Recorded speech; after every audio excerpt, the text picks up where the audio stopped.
Okay, so last time ang ating pong pinag-aralan is what faith in God involves doing. Napag-aralan natin to have faith in God is to believe in Him and also to trust in the Lord. To have faith in God will fulfill what He promises. Nandun yung ating pagtitiwala na habang patuloy tayo nananalagi, nagbibigay parangal at pagsamba nandun yung ating pong pananalig at pananampalataya sa ating Panginoon ay patuloy niyang sasagutin at magiging tapat siya upang tuparin ang kanyang mga pangako. Gayun din, napag-aralan natin, have faith in God means that He will care for us, and also have faith in God will do what we ask of the Lord. Faith involves believing in what we do not see. So today, ang ating pag-aaralan mga kapatid is the importance of faith. Ano ba ang kadahilahan bakit tayo ay patuloy nating pinanghahawakan ang ating pananalig at pananampalataya sa ating Panginoon? Saan natin makikita yung kahalagahan ng ating pananampalataya?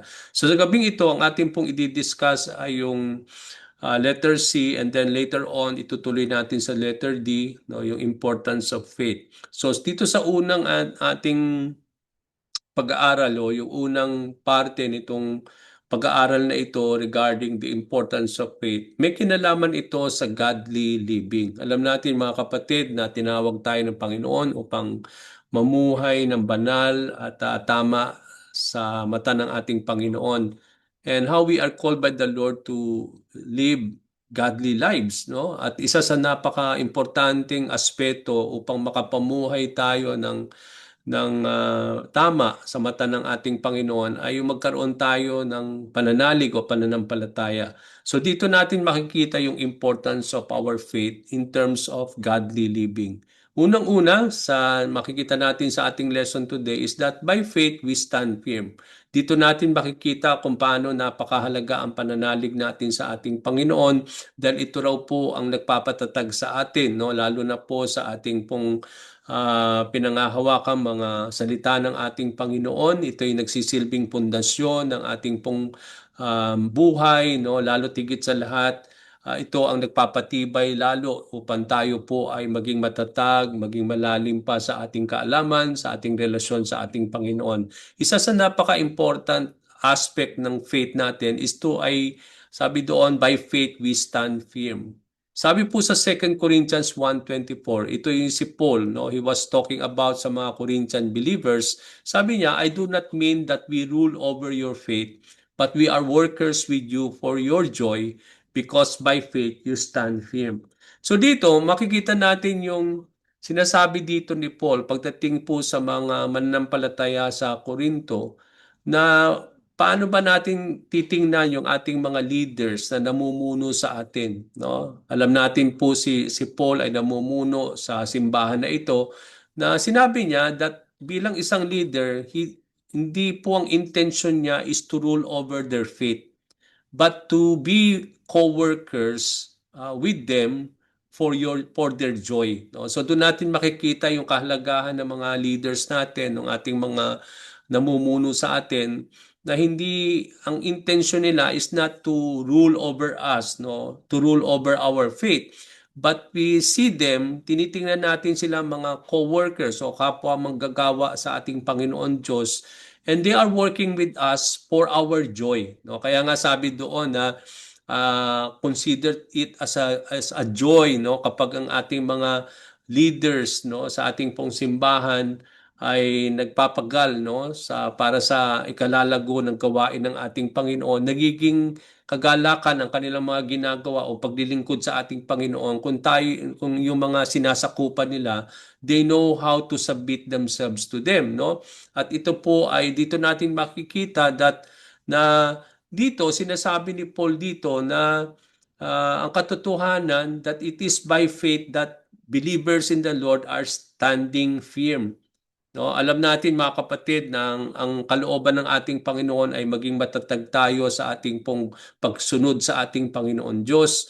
And how is it really for us to stand firm, no, in our walk, in our journey with God? It is by faith that we stand firm in the Lord. No? Ito yung dito natin makikita yung kahalagahan ng pananalig natin sa ating Panginoon upang ito po ay maging pundasyon ng ating pong buhay bilang Kristiyano.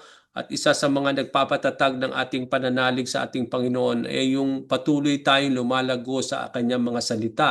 Kung kaya nga po nagiging matatag yung ating pundasyon, no? Kapag dumadanas tayo ng mga pagsubok, mga kapighatian at mga pagyanig sa ating buhay, alam natin mga kapatid na hindi ito kayang buwagin kapag tayo po ay lumalago sa ating pananalig at nagiging matatag tayo sa ating pundasyon ng ating buhay Kristiyano. So, unang importance ng faith is that it is by faith that we stand firm. Pangalawa, sabi ni Paul, faith produces obedience to God. Ang faith daw po ang nagpo-produce ng pagsunod sa ating Panginoon. Ito ay nagdadala sa atin upang patuloy tayong sumunod sa kautusan ng ating Panginoon. Ibig sabihin, yung pananalig natin ang nagdadala sa atin o nagpo-produce ng pagsunod sa ating Panginoon Diyos. Saan natin makikita yan? Sa Hebrews 11:8. Sabi dito, by faith, Abraham obeyed when he was called to go out to a place he would later receive as an inheritance, and he went out without understanding where he was going. Dito natin makikita kung paano tumalima si Abraham, no? Although hindi niya alam kung saan siya pupunta, no? Nung tinawag siya ng ating Panginoon upang lisanin yung kanyang kinaroroonan at iwan ang kanyang sambahanan upang pumunta sa isang lugar kung saan siya pinapapunta ng ating Panginoon, at yung lugar na yon ay magiging later on magiging inheritance sa kanya. At dito natin makikita that he went out, sabi doon, no, he went out without understanding where he was going. And dito, anong nagdala kay Abraham upang sundin niya ang ating Panginoon Diyos, no? Upang lisanin ang lugar kung saan siya naninirahan, upang pumunta sa isang lugar na hindi niya alam kung anong mangyayari sa kanya o wala siyang kasiguraduhan kung saan siya pupunta. Alam natin mga kapatid, ang nagdala kay Abraham base sa verse na ito ay yung kanyang pananalig sa ating Panginoon Diyos. Kaya kapag meron tayong pananalig sa ating Panginoon, walang alinlangan mga kapatid na ito'y magdadala sa atin upang patuloy natin sundin o sumunod sa mga kalooban ng ating Panginoon. Lalo tigit sa lahat mga kapatid, yung mga utos ng ating Panginoon. No? Although sometimes hindi natin maunawaan o hindi natin maintindihan kung bakit gusto tayong dalhin ng Panginoon sa mga bagay na yon o sa mga lugar na ganoon. Pero alam natin mga kapatid na natapat ang Diyos sa kanyang mga pangako. Alam natin na kapag ang Panginoon ay nagbigay ng mga bagay na gusto nating gawin, alam natin mga kapatid na alam niya yung mga bagay na ibinibigay niya sa atin. Kaya nandun yung ating pagtitiwala, yung ating pananalig sa ating Panginoon. Kaya dito natin makikita, it is by faith that Abraham obeyed. No, yung ang nagdala sa kanya upang patuloy na sundin yung mga utos ng Panginoon sa kanya, kahit alam niya na walang kasiguraduhan, yung kanyang pupuntahan, ay yung kanyang pananalig at ang kanyang pananampalataya sa ating Panginoon. So, ganun din naman sa ating buhay, no? Kung ito po ay i-apply natin, napaka-importante na magkaroon tayo ng pananalig sa ating Panginoon Diyos. Hindi lamang po para maging matatag tayo sa ating pong buhay bilang Kristiyano, but ganun din naman na ang ating pananalig ang nagdadala sa atin upang patuloy tayong sumunod sa ating Panginoon. Iyong faith ang nagpo-produce ng obedience sa bawat isa sa atin. Kagaya na nakita natin dito kay Abraham noong mga panahon na yon. So another thing na dito natin makikita ang kahalagahan ng faith pagdating sa ating buhay bilang mga anak ng Diyos, bilang mananampalataya ng ating ng Panginoon, is that faith produces work in service to God.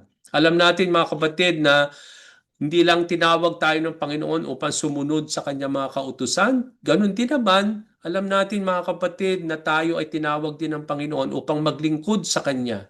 At ano ang magdadala sa atin upang patuloy tayong maglingkod sa ating Panginoon in our service before our God? Dito natin makikita na sa verse na ito, sa 1 Thessalonians 1 verses 3a, pagdating kay Paul, nung siya sumusulat sa mga mananampalataya sa Thessalonica, dito natin makikita that faith produces work in service to God. Ang nagbibigay sa atin ng kakayahan, mga kapatid, upang gawin yung mga bagay na dapat gawin sa ating paglilingkod sa ating Panginoon, ang nagdadala sa atin ito upang gawin yung mga bagay na yon ay yung ating pananalig at ang ating pananampalataya. Not only faith produces obedience to God, but also faith produces work in service to God. No? Ito yung mahalaga, yung pananalig natin na may kaakibat ng paggawa. Kasi sabi nga natin, yung pananalig natin ay dapat nakikita sa mga paggawa, no? Kasi sabi nga ni Santiago, if faith without works is a dead faith. Ngayon, paano natin makikita yung ating pananalig na ito ay buhay na pananalig at pananampalataya sa ating Panginoon kung ito ay may kaakibat ng paggawa. Kaya doon natin makikita that faith always produces work, especially in our service to our God. Sabi ni Paul, we continually recall before God our Father the things you have done because of your faith and the work you have done because of your love. Dalawang bagay ang makikita nating katangian ng mga mananampalataya sa Thessalonica. Ano yung dalawang bagay na yan na makita natin dito sa verse na ito? Yung una, yung kanilang faith, and then pangalawa, yung kanilang love. Okay? So dito binibigyan ng pansin ni Paul yung kanilang faith at yung kanilang love. Now, dito makikita natin sa verse na ito na patuloy na nagdadala kay Paul upang alalahanin itong mga mananampalataya na ito sa Thessalonica kapag siya po ay lumalapit at dumudulog sa ating Panginoon Diyos.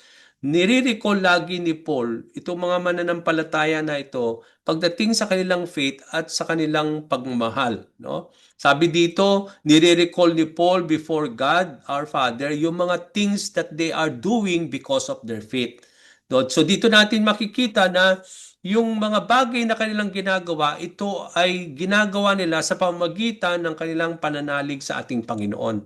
And I believe, ito rin ang nagdadala sa atin upang patuloy tayong maglingkod sa ating Panginoon. Bakit ba tayo naglilingkod sa ating Panginoon? I believe it is because of our faith in God and at the same time because of our love for the Lord. Kaya dito nga sinasabi dito ni Paul, it is not only because of their faith but because of also of their love for the Lord.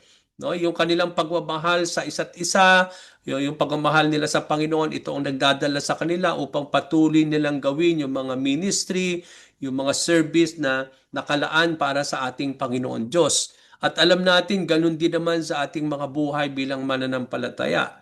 Na sa ating buhay, lahat ng mga bagay na ginagawa natin sa simbahan, sa patungkol sa ating Panginoon Diyos, patungkol sa ministry at patungkol po sa bawat isa, ito'y ginagawa natin ayon sa ating pananalig at pananampalataya sa ating Panginoon at ganun din naman dahil sa pagmamahal natin sa ating Panginoon Diyos. Yun yung motibo kung bakit natin ginagawa yung mga gawain na yan para sa Panginoon dahil doon natin ipinakikita yung ating pagmamahal sa ating Panginoon at dito din natin makikita at nagpapatotoo dito yung ating pananalig sa ating Panginoon. So faith produces work in service to our God. So the next thing, makikita natin yung importance ng faith in our lives as believers, as people of the Lord, no, in terms of godly living, is that faith is vital to prayer for God to grant our request. So dito natin makikita na ano yung magdadala upang ang mga panalangin natin sa ating Panginoon Diyos, ito ay bigyan ng katuparan at kasagutan ng ating Panginoon Diyos. That how is it really for God to grant our request when we are praying to Him? Alam natin mga kapatid, no, na ang nagdadala sa ating Panginoon Diyos upang ito ay hindi lamang pakinggan yung ating mga hinaing sa pamagitan panalangin, at ganun din naman upang ito ay bigyan niya ng katuparan at ang pagpapala. Ang nagdadala sa ating Panginoon Diyos upang gawin yon is because of our prayer that is done always out of our faith in the Lord. Kaya doon natin makikita yung importance, no? Because faith is so vital to our prayer. Napaka-importante daw po yung ating pananalig pagdating sa ating pong panalangin. Because dito natin makikita na out of our faith, when we pray, doon ang nagdadala upang ang Panginoon Diyos ay dinggin at bigyan ng kasagutan yung ating mga hinihiling sa Kanya. Sa Matthew 21 verse 22, if you believe, you will receive whatever you ask for in prayer. So, nandito yung ating pong paniniwala, no? Na kung tayo patuloy daw maniniwala, we will receive kung ano man daw po yung ating hinihiling sa pamagitan ng panalangin.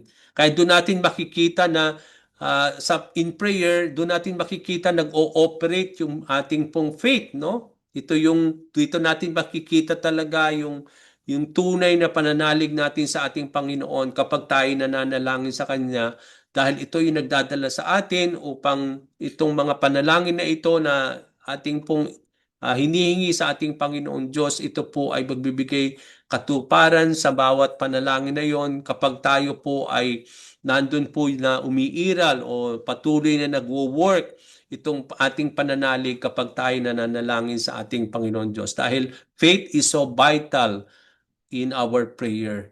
So sa 1 Chronicles chapter 5 verse 20 sa Lumang Tipan, sabi dito, they received divine help in fighting them, and the Hagrites and all their allies were handed over to them. They cried out to God during the battle.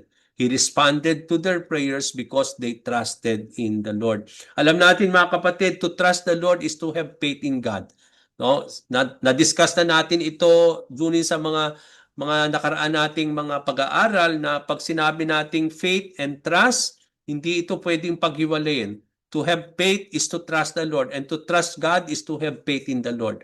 So, doon natin makikita yung na napaka-importante yung trust when we are having faith, and for us also to when we believe, it is important for us to trust in the Lord. So dito natin makikita dito sa Lumang Tipan kung paano yung mga Israelites, no, they were able to defeat yung mga Hagrites and all those allies, no, when they make war to the Israelites in those times, no? At ang anong ginawa ng mga Israelita in those times? They cried out to God during the battle.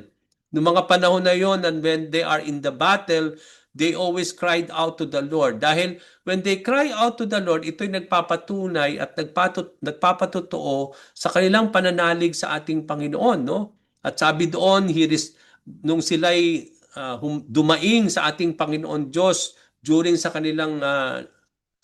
nung kanilang laban, sabi doon, God responded to their prayers because they trusted in the Lord. So doon natin makikita that faith is so important in our prayers, no? Na kapag tayo nananalangin sa ating Panginoon Diyos, napaka-importante na ito ay may kaakibat na pananalig at pananampalataya sa ating Panginoon. Kaya nga, yung pananalig natin ang nagdadala sa atin upang patuloy tayong tumawag sa ating Panginoon sa panalangin eh. At doon natin makikita rin sa panalangin, doon natin makikita yung buhay na pananampalataya natin sa ating Panginoon. Kaya tayo nananalangin ay nandoon yung pananalig natin sa Kanya. Okay, yung ating pagtitiwala sa ating Panginoon. So if we have faith, nothing will be impossible. Alam na po natin to, no? That nothing is impossible with our God. Although God can do things, no? Wala pong imposible sa ating Panginoon. But then, anong nagdadala sa mga bagay na yon upang ito po ay gawin ng ating Panginoon? Then, I think it is also important, and it requires also for us, no? Although nothing is impossible to the Lord, but I believe important din yung ating pananalig sa ating Panginoon. No? Sabi nga, nothing is impossible for those who believe, sabi nga ni Jesus Christ, no? Kaya napaka-importante rin yung ating pananalig sa ating Panginoon upang gawin ng Diyos yung mga bagay na dapat gawin, no? Although walang imposible sa Panginoon sa lahat ng mga bagay na kanyang ginagawa, pero nakasalalay pa rin 'yon sa sa pananalig at pananampalataya ng kanyang mga nilalang, no, na tumatawag sa kanya. Sabi po sa Matthew 17 verses 19 to 20, sabi dito, then the disciples came to Jesus privately and say, why couldn't we cast it no, yung demon out. He told them it was because of your little faith. I tell you the truth, if you have faith the size of a mustard seed, you will say to this mountain, move from here to there, and it will move. Nothing will be impossible for you.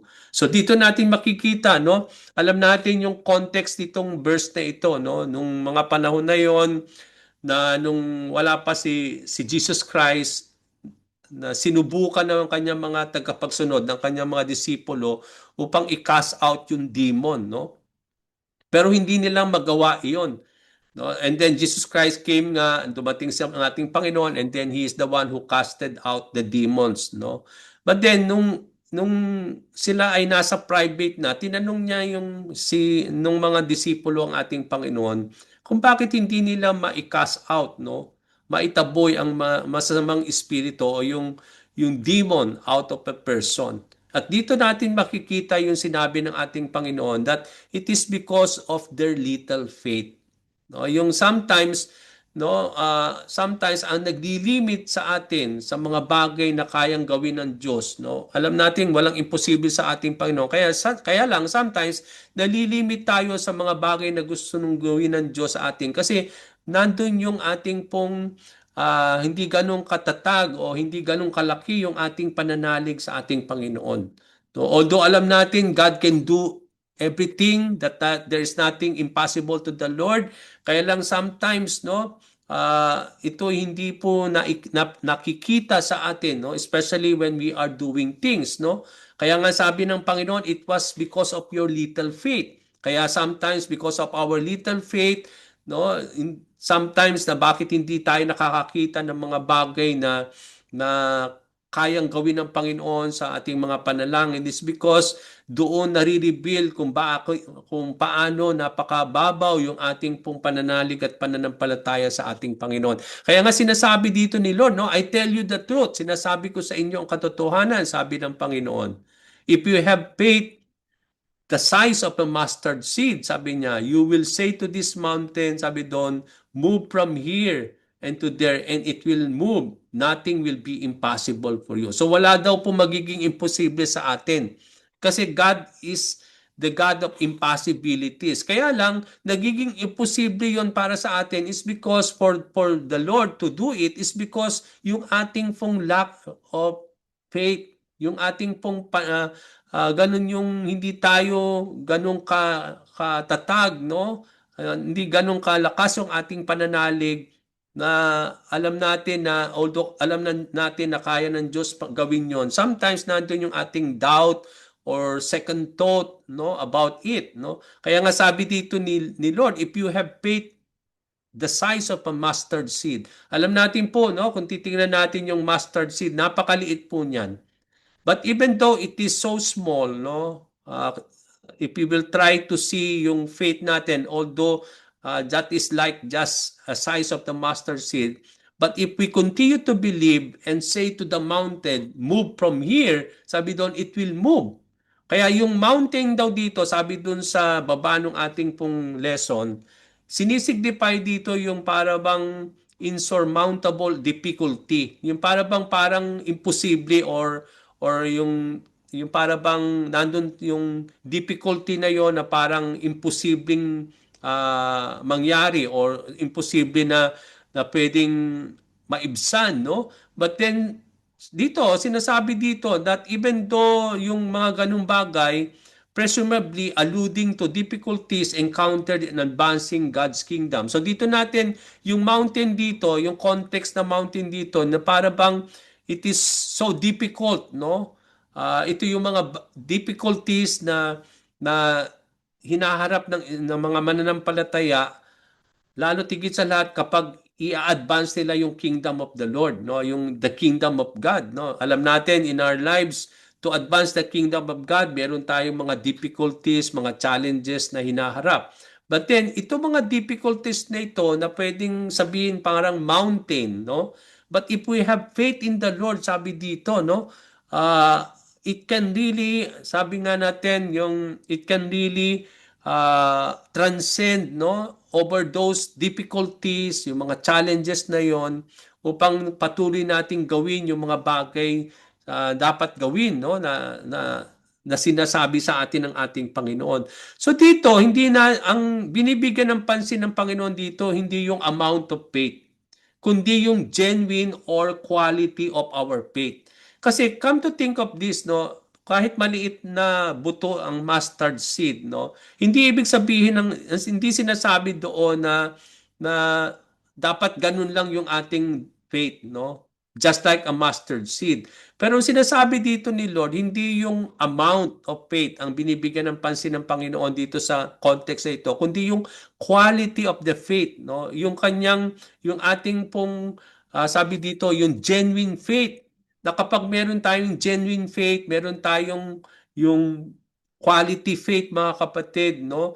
Walang imposible sa mga bagay na pwede nating gawin dahil alam natin that God can do it, no? It will not be impossible for you, sabi dito ng ating Panginoon. So, both in our service to God and in confronting issues in our lives, alam natin, if we have such kind of faith, kapag meron daw tayong ganong klaseng pananalig, mga kapatid, nothing will be impossible for us. Both in our service to the Lord and also in confronting issues in our lives. Alam natin, mga kapatid, hindi lang po na meron tayong mga na hinaharap ng mga challenges, no, mga issues, no, sa ating paglilingkod sa ating Panginoon. Ganun din naman pagdating sa mga issues na hinaharap natin sa ating buhay, sa ating pong pagsunod sa ating Panginoon. Merong mga issues tayong hinaharap, no?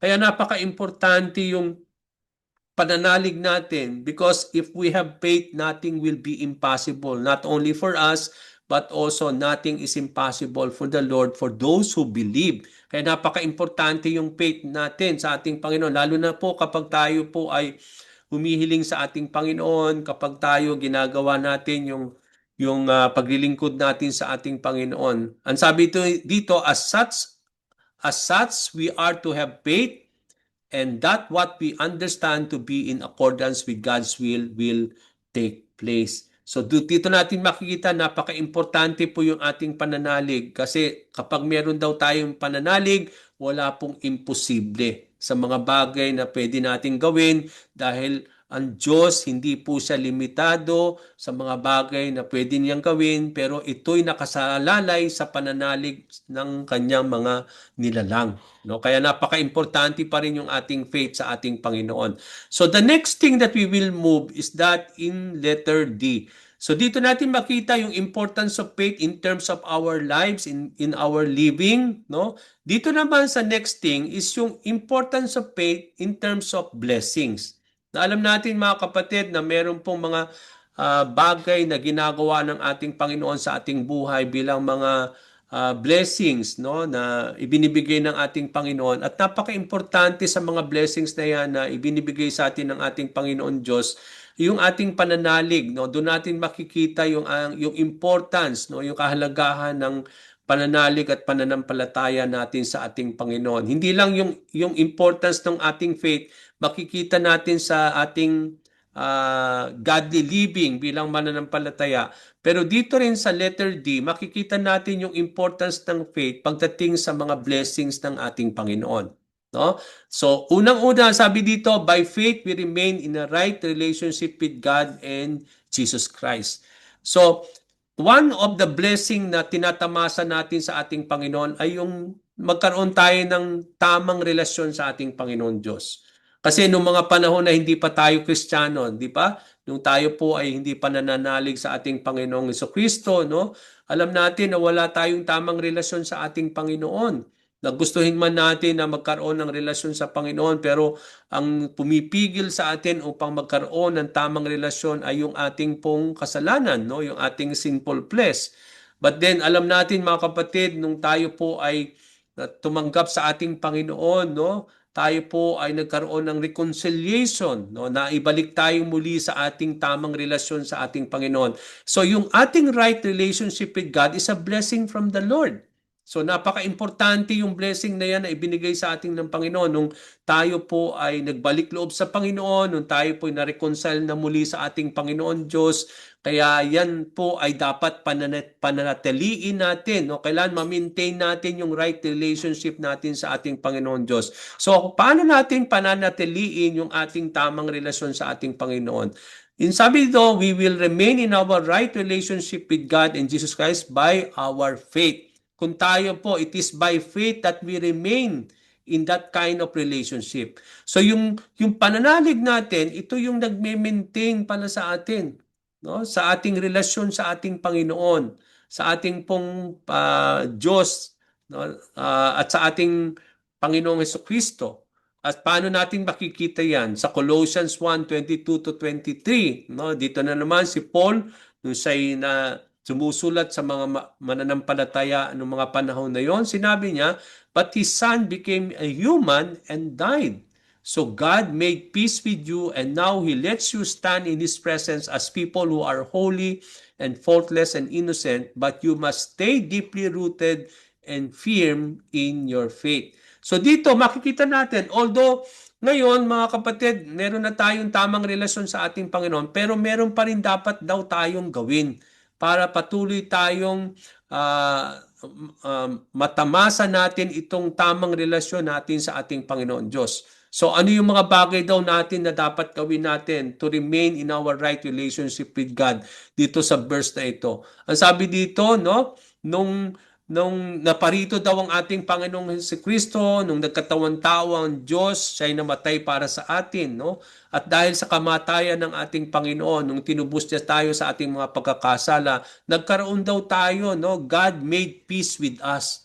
No, nagkaroon ng kapayapaan tayo na galing sa ating Panginoon Diyos at hinayaan daw niya tayong tumayo sa kanyang kabanalan, no, bilang mga tao na ginawang banal, na walang sala at naging innocent, no. Alam natin mga kapatid, we are not holy people, na hindi tayo faultless, hindi tayo innocent because of our sin. Pero dahil sa ating relasyon sa ating Panginoon, nung tayo po ay sumampalataya sa ating Panginoon Diyos, ginawa daw tayo ng Panginoon bilang mga banal, sabi doon.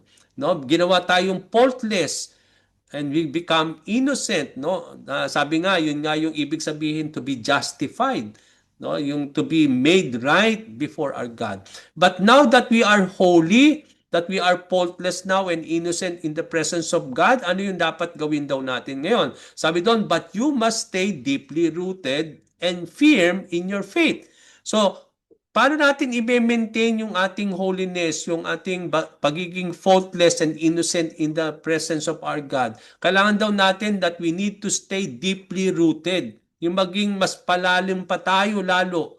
Maging malalim pa raw lalo yung ating pananalig sa ating Panginoon at maging matatag tayo sa ating pananalig sa ating Panginoon Diyos. So to remain in a right relationship with God, in our standing before our Lord, no, being holy, faultless, and innocent, napakairam po at napakahalaga yung pananalig natin sa Panginoon na magkaroon tayo ng malalim at matibay at matatag na pananampalataya dahil ito raw po ang nagme-maintain, nagre-remain sa atin upang magkaroon ng tamang relasyon sa ating Panginoon Diyos. Sabi rin ni Paul sa Ephesians 3:16 to 17a, I pray that according to the wealth of His glory, He may grant you to be strengthened with power through His Spirit in the inner person, that Christ may dwell in your hearts through faith. So dito natin makikita that the Lord is dwelling in us, in our hearts, no? Sa pamagitan daw ng ating pananalig at pananampalataya sa ating Panginoon. At dito nananalangin si Paul para sa mga mananampalataya ng mga panahon na yon, no? That according to the riches of the Lord, na that the Lord will grant them, no? Na nandoon yung kahilingan ni Paul para sa mga pananampalataya, sa mga mananampalataya in those times, that nabigyan sila ng ating Panginoon ng strength, no?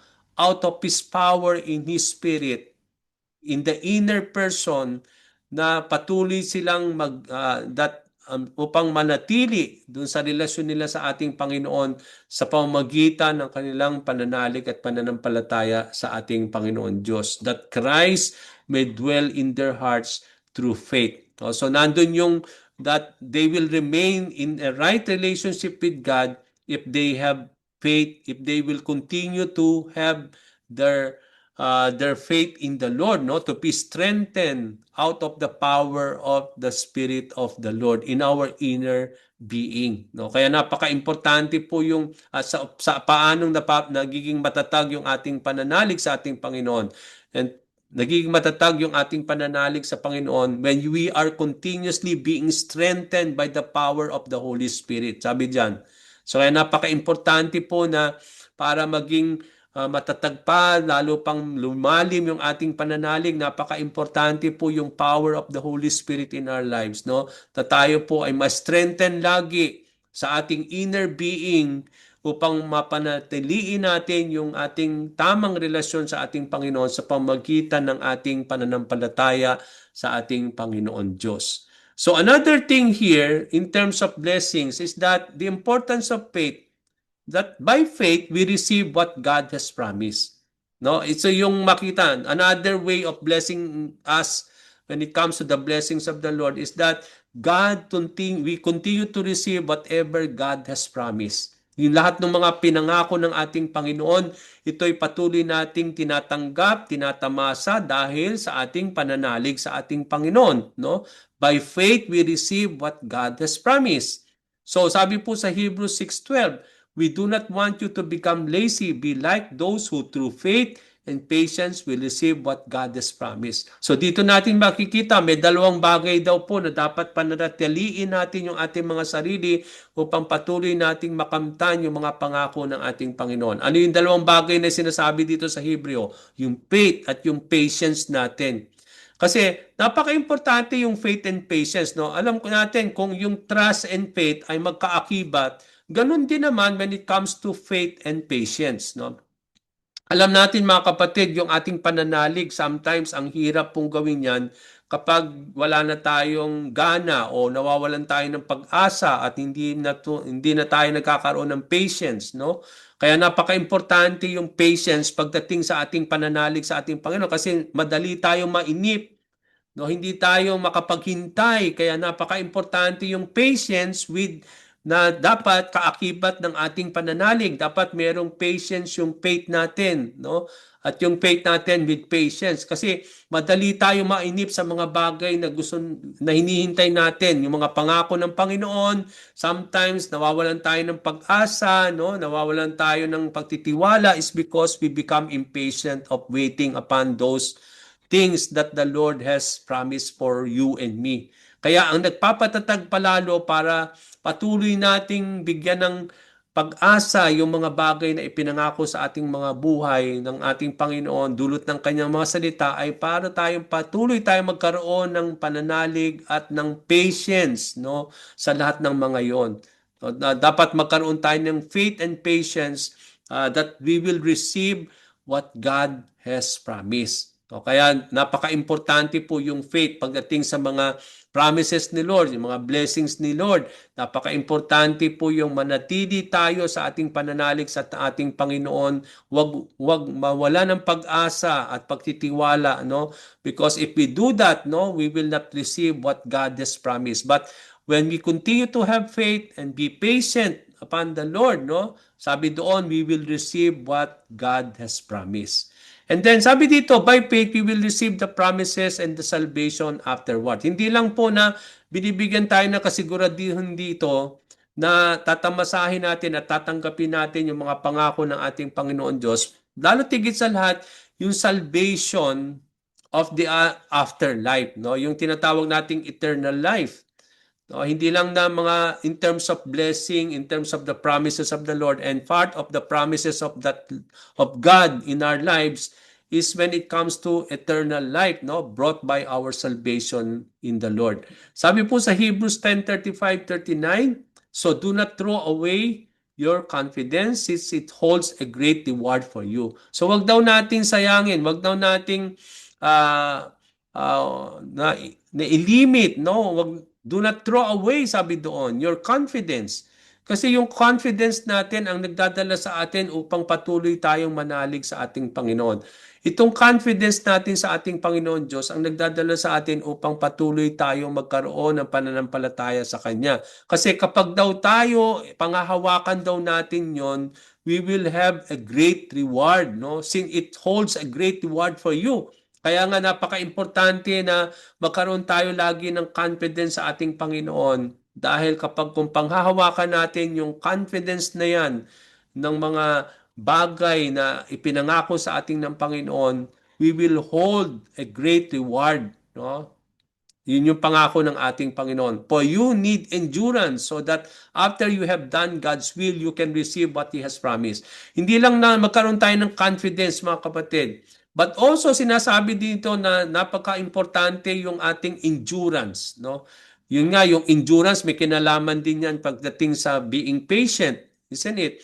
Na hindi tayo yung gusto natin na maging mapagtanggumpayan natin, no? To endure is yung mapagtanggumpayan natin, no? Ma-endure natin yung mga hinahanap natin mga challenges, no? Sabi doon mga mga issues, no? So that after we have done the will of the Lord, we will receive what He has promised to you and me. Kaya napaka-importante sa promises of the Lord yung endurance, no, yung ating confidence, at yan ay nakapaloob dun sa ating pong pananalig sa ating Panginoon. To have faith is to have confidence in the Lord. To have faith is to have that kind of endurance, mga kapatid, para hindi tayo bumigay kapag sa mga bagay na ating hinaharap, tinatahak, no? Na magdadala sa atin upang mainip or mawala ng pag-asa. Dahil kapag naging ganoon, hindi natin tatanggapin yung lahat ng mga ipinangako ng ating Panginoon. Sabi doon sa verse 37, for in a very little while, the one who is coming will return and will not delay. Ang sinasabi dito, yung alam natin mga kapatid, no? Although tayo naghihintay mga kapatid sa pagdating ng ating Panginoon. But then, binibigyan dito ng kasiguraduhan dito sa verse na ito na ang ating Panginoon Diyos will come, no? And He will not really delay. But although alam natin na that the Lord will come, pero ano yung ano yung gusto ng Panginoon sa ating buhay? Pero ang sabi ng Panginoon, ano yung mga kalooban ng Panginoon sa atin? But my righteous one will live by faith. And if he turns back, my soul will not take no pleasure in him. Hindi magagalak daw ang Panginoon Diyos kapag tayo, we will turn our back do sa mga promises ni Lord. Pero ang gusto ng Panginoon, yung as we wait upon the coming of Jesus Christ as our living hope, no, as our blessed hope sa mga na magbibigay katuparan sa mga pangako ng ating Panginoon, kailangan daw natin matuloy tayong mamuhay na may pananalig sa ating Panginoon upang tamasahin daw natin at makamtam natin yung mga pangako na yon. Na hindi tayo titigil mga kapatid, no? Although magiging mahirap as we wait upon the coming of the Lord, but then it is doon natin kailangan magkaroon ng confidence, ng endurance para tanggapin natin yung mga pangako na yan. Kaya nga sabi sa verse 39, now we do not belong to those who turn back and are destroyed, but to those who have faith and are saved. Hindi tayo yung mga tao, sabi dito, yung mga ganong klaseng tao na they will turn their back, no? And then when they turn their back, they will be destroyed. Pero ang gusto ng Panginoon sa atin ay magkaroon tayo ng ng pananalig, and when we have faith, no? Sabi doon, nandoon naman ang pangako that we will be saved. So dito napaka-importante yung magkaroon tayo ng endurance, no? Ng confidence in the Lord in doing the will of our God. And then yung sabi dito, the result of such perseverance is that we will receive what God has promised. Kapag nagkaroon tayo ng endurance, ng perseverance, no, tatanggapin daw natin yung mga pangako na yan na ipinangako ng ating Panginoon. Dahil ito dulot ng ating pananalig sa ating Panginoon. Okay, sabi doon, Paul further stresses the importance of continuing to live by faith, finishing by emphasizing that it is those who have faith who are and or who will be saved. Na alam natin mga kapatid, kapag nagkaroon yung mga mananampalataya na patuloy na mananalig sa ating Panginoon, na may pananampalataya sa ating Panginoon, sa bandang huli, ito po yung mga maliligtas, no? Kaya nga napaka-importante that we need to hold on to our faith so that we are able to receive hindi lang yung mga pangako ng ating Panginoon, kundi yung salvation at yung buhay na walang hanggan na ipinangako ng ating Panginoon Diyos sa bawat isa sa atin. And then sabi dito, the importance of faith in terms of blessing, sabi doon, by faith our needs are met. No? Dahil kita ninyo, no, bakit tinatanggap natin, bakit hindi nagkukulang ang Diyos sa atin, sa ating buhay? Bakit lahat ng mga pangangailangan natin ay binibigyan ng katuparan ito ng ating Panginoon? Is because of our faith in the Lord, no? By faith, our needs are being met by God. Kaya nga napaka-importante yung faith pagdating sa blessings ni God eh. Tinatamasa natin yung mga blessings na yan, minimit ng Panginoon yung mga pangailangan natin dahil sa pananalig natin sa ating Panginoon Diyos. So Acts 3:16, sabi dito, you see this man and you know him, he put his faith in the name of Jesus and was made strong. Faith in Jesus made this man completely well while everyone was watching. So dito natin makikita no kung paano itong taong ito na tinutukoy dito ni Peter dito no nung paano niya inilagak yung kanyang pananalig sa banal na pangalan ng ating Panginoon and that he was made strong by that name. Okay? So faith in Jesus made this man completely well. Yung pananalig daw natin sa ating Panginoong Hesukristo ang nagdadala ang nagdala sa taong ito upang siya'y gumaling, no? Na nakita ng lahat ng tao. Kaya dito rin sa ating buhay, no, dito natin makikita na when we put our faith in the Lord, no, especially sa name of Jesus Christ, I believe that it is something that will make us strong also. That we will completely, sabi dito, yung faith natin kay Lord, sabi dito, will make us completely well. No, doon natin makikita, lalo na po kapag may mga karamdaman at sakit tayo, no? Dito natin makikita na kung paano natin inilalagak yung ating pananalig at pananampalataya sa banal na pangalan ng ating Panginoon. Dahil merong kapangyarihan ang pangalan ng ating Panginoon that can make us strong, that can make us heal and completely well, no? Especially when we are in trouble or when we are sick, no, and when we are suffering.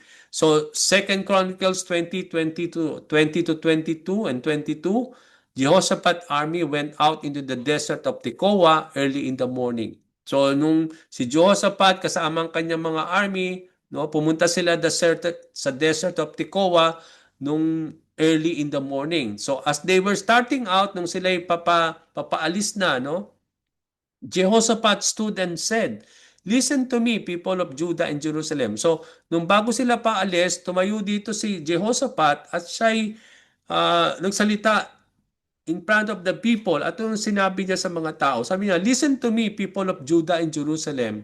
Have faith in the Lord your God and you will stand strong. So, dito natin makikita na ang sinabi nila, no, because they will went to the desert of Tekoa in those times, no, including the army, dito natin makikita napaka-importante that they need to have faith in the Lord and for them to stand strong.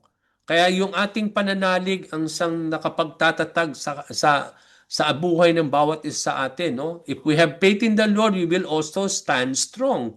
Sabi doon, have faith in His prophets and you will succeed.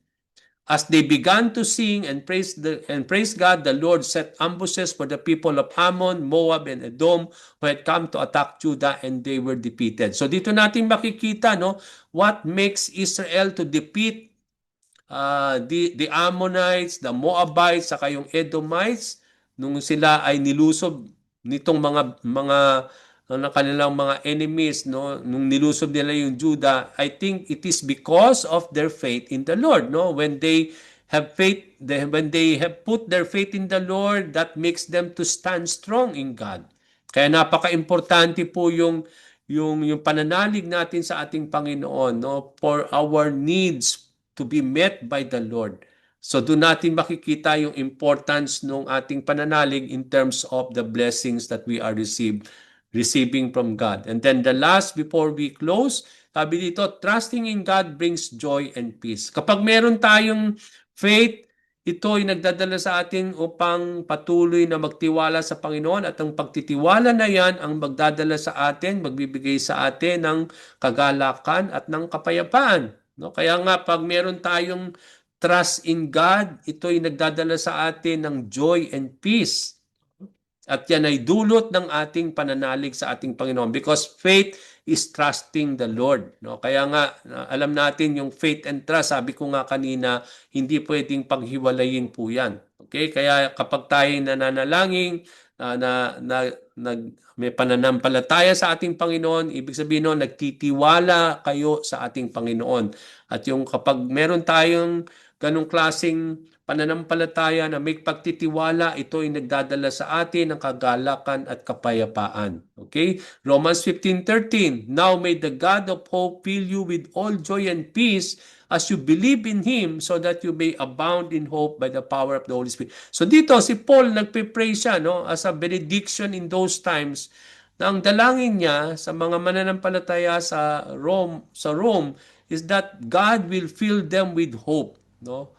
With all joy and peace as they believe in the Lord. So kapag tayo ay patuloy daw na maniniwala sa ating Panginoon, God can fill us with all joy and peace. So doon natin makikita yung susi na magkaroon tayo ng kagalakan at kapayapaan sa ating mga puso, sa ating mga buhay, at magkakaroon tayo ng kagalakan at ng kapayapaan kapag tayo raw po ay patuloy na mananalig sa ating Panginoon Diyos at magkakaroon ng pagtitiwala sa Kanya. Sabi po sa Psalm 33 verse 21, for our hearts rejoice in Him, for we trust in His holy name. So nandun nagagalak yung kanilang mga puso, no? Ito, yung ating mga hearts nagre-rejoice sa ating Panginoon dahil tayo nagtitiwala sa kanyang banal na pangalan. And then last, Isaiah 26 verse 3, you keep him in perfect peace whose mind is stayed on you because he trusts in you. So yung ating pong pagtitiwala sa ating Panginoon ang magdadala sa atin para magkaroon tayo ng perfect peace, no, in our minds, no. At kapag ito raw po ay nananahan sa ating mga kapatid, magkakaroon tayo, no. I believe that it is God who can keep us in His perfect peace kapag tayo raw po ay marunong na magtiwala sa ating Panginoon. So dito natin makikita mga kapatid as we end yung kahalagahan ng importance ng faith pagdating sa godly living. Hindi tayo makakapamuhay ng godly kung walang faith sa ating buhay. Ganon din naman makikita natin ang kahalagahan ng pananalig pagdating sa mga blessings at yung blessings na yan ay dulot ng mga pangako ng ating Panginoon. Tatamasahin natin yung mga blessings na yan, dulot ng pangako ng ating Panginoon kung patuloy tayong magkakaroon ng pagtitiwala sa ating Panginoon na magdadala sa atin upang magkaroon ng endurance, magkaroon ng patience in the Lord, at the same time yung hope at magkaroon tayo ng joy and peace in our hearts, no, when we continue to trust in the Lord. Okay, so from this I stop, and then can we all now